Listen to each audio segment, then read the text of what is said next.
A v tejto chvíli boli dostihy odštartované.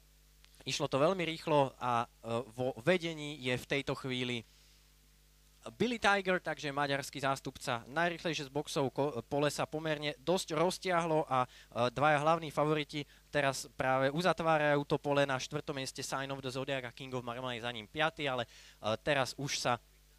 sa dotiahli, respektíve snažia sa dotiahnuť, ale tá špička teraz trošku zrýchlila, je to stále Billy Tiger na poslednom mieste stále King of Marmalade. Billy Tiger teraz sa posúva z 3. miesta na druhé Quick Dart, na druhom mieste je to stále Sign of the Zodiac, je tam ešte takisto Marcus Aurelius, kone sú na 800 metroch pred cieľom, už sa bude točiť do oblúka a do rovinky, stále je to Billy Tiger, teraz je stále druhý Sign of the Zodiac, Quick Dart, potom je tam Marcus Aurelius a King of Marmalade, kone sú zhruba 600-500 metrov pred cieľom, už sa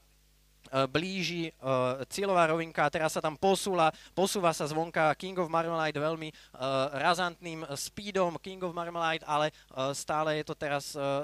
Quick Dart a King of Marmalade sa posúva zvonka, Quick Dart, Billy Tiger už sa oslabol, teraz prechádza King of Marmalade dopredu, King of Marmalade, ale tlačia na ňo aj ostatné kone, Sign of the Zodiac, je tam takisto Marcus Aurelius, Quick Dart, ale King of Marmalade nakoniec z posledného miesta podarilo sa mu